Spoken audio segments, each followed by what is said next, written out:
Ipinanawagan ni dating Presidential Spokesperson Attorney Harry Roque sa mga mambabatas sa Kongreso na magpakatotoo na.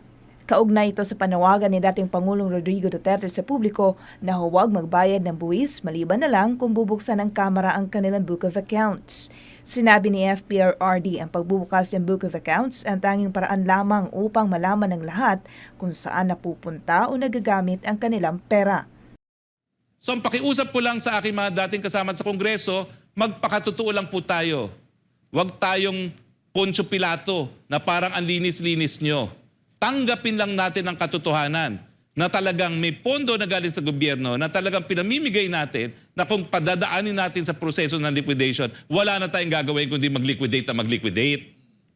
Huwag magmamalinis. Huwag sasabihin you're in the right side of history. Naku, pag inisa-isa ko mga issue mo, baka mamaya, makalimutan na ikay ekonomista. Oh.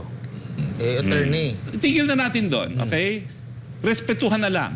Meron naman tayo talagang equality between the three branches of government. Kaya naman mabilis na pinapasayan sa committee level at sa plenaryo dahil meron tayong tinatawag na courtesy to a co-equal branch of government. Bakit ngayon natigil yung courtesy na yan? Dahil lang sa politika. Matagal pa po yan. At dahil kayo ay mga veteranong mga politiko, mga miyembro ng 19th Congress, amuyin ninyo po. Bagamat naghaharing uri ngayon ang ating leader, pagdating naman po ng takdang panahon, wala pong mangyayari dyan.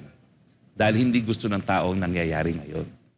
Ayon pa kay Attorney Roque, hindi naman exempted ang Kongreso sa usaping pangangalaga sa pondo ng kaban ng bayan kung kaya't hindi rin to dapat exempted sa pagiging transparent kung paano nila ginagamit ang pondong ipinagkatiwala sa kanila. So hindi po exempt ang Kongreso dyan. In fact, merong specific constitutional provision na nag-reiterate na sakop ng prinsipyo ng accountability ang Kongreso miski sila ang gumagawa ng budget. Giit pa ni Roque, kung ikukumpara ang Kongreso sa Estados Unidos kung saan nakabatay ang Kongreso ng Pilipinas, kahit parking fee ay dapat silang maging transparent.